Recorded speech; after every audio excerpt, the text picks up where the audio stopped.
La houle casse sur les bancs de sable de l'embouchure, du coup la sortie de la rivière est un petit peu plus sportive. On s'arrête assez vite dans le premier village que l'on aperçoit.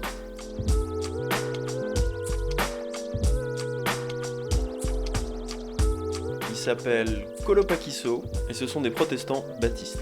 Nous sommes le 24 décembre et le chef nous propose de louer une case dans le village. C'est le petit bijou qu'on s'est offert pour Noël. Une case 6 étoiles. Ewen et Aurel passent l'après-midi à jouer au Coconut Game. C'est une sorte de balle aux prisonniers où il faut empiler les noix de coco sans se faire toucher par la balle. Ah! Elles ont marqué un point du coup là, je comprends rien.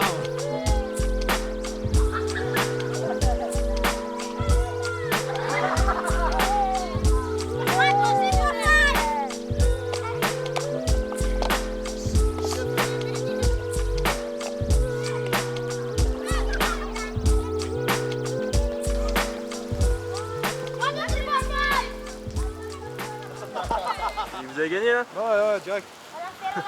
J'ai fait 2-3 schémas dans le sable et c'était réglé.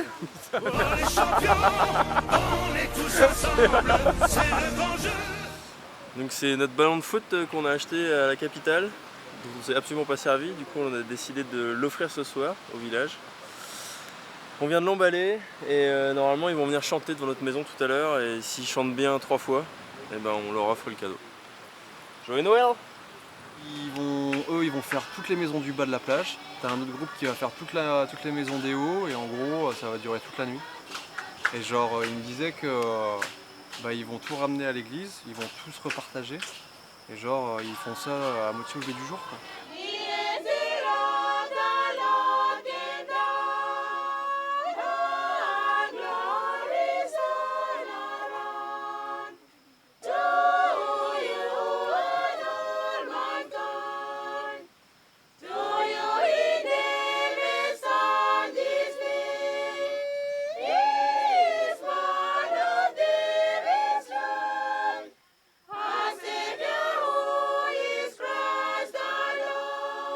So, who take the present?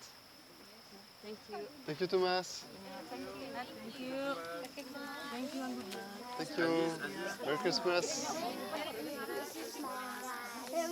Là ils partagent les cadeaux là. Et des petites cannes à sucre par-ci, des petites ananas par-là. Nous avons aussi le droit à une part des cadeaux, un assortiment de fruits du village.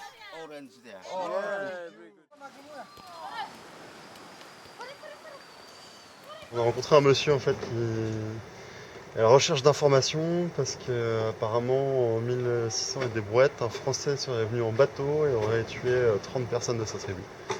Et il nous demande des informations là-dessus et donc on lui propose de nous écrire tout ce qu'il sait, comme ça on fera une recherche sur internet quand on sera en France et on lui enverra ça. Voilà. Et il y a un de sa tribu qui s'est fait enlever aussi. Ah ouais. Hudson Kiko. Kiko? Yes. Information, an explorer boat named John Baptiste from France. Captain G. Saville.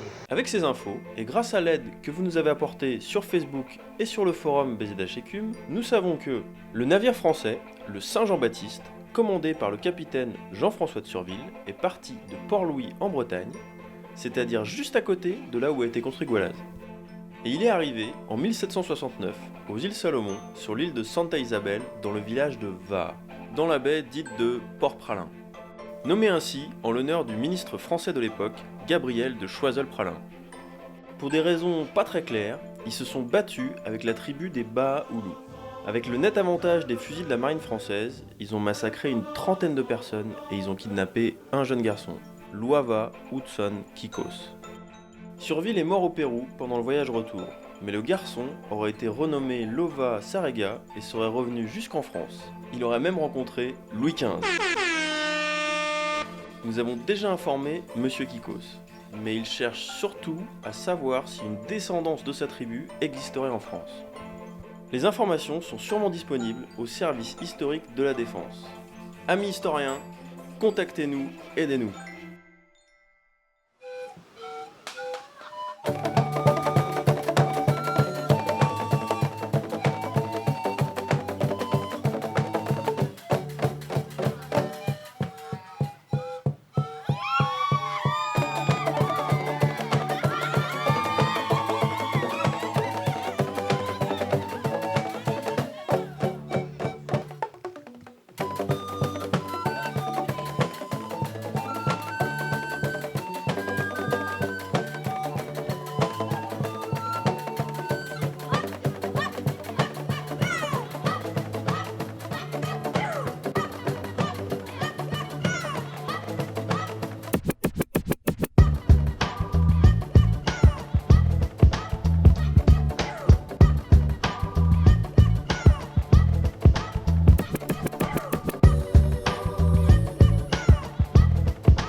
Même s'il y a presque pas de houle, la vague a l'air dingue.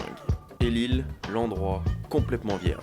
Seulement, pour changer, à part du poisson, on n'a plus rien à manger. Les poissons rouges. Oh ouais, les poissons rouges. Du coup, on décide de continuer la route pour essayer de trouver un village et de la nourriture. Sauf que nous approchons de la pointe est de l'île de Santa Isabel, et il n'y a qu'un seul et unique village dans le coin, qui se trouve dans un détroit entre le nord et le sud de l'île. La navigation à la voile dans le détroit est très compliquée et surtout il y a énormément de courant.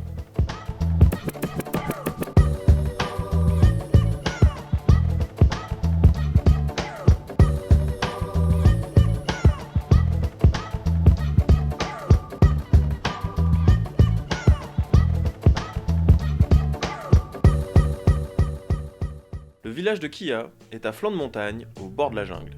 On commence à être rodé. D'abord, se renseigner où est le chef, Hello, morning. And chief? Yeah, chief on top. On top? Yeah. Ok. Thomas. et lui rendre visite en premier. On arrive à la maison la plus haute du village, où se trouve celle du chef, voilà. Yumi Trifala Warnem Golong Island Blong Village. It's possible?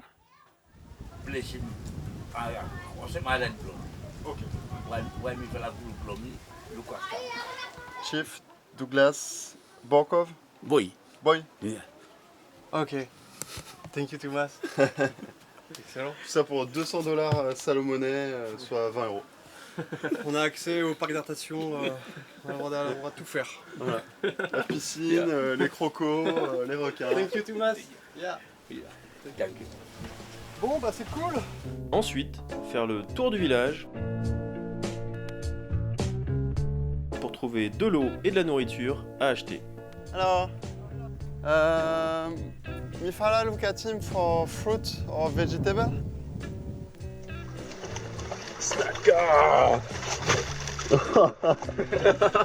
Avant de partir, nous avons un dernier petit achat à faire pour la nouvelle année de l'autre côté du détroit. C'est le seul magasin où ils vendent de la liche, de la bière, de l'alcool.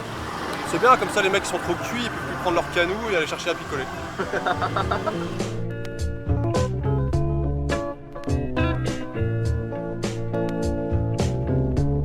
Il n'y aura pas d'essence avant un mois ici. C'est dû à un bateau à la capitale qui est rentré dans la station essence du port. C'est la pénurie d'essence aux îles Salomon pour le prochain mois. Une chance qu'on ait choisi bateau à voile.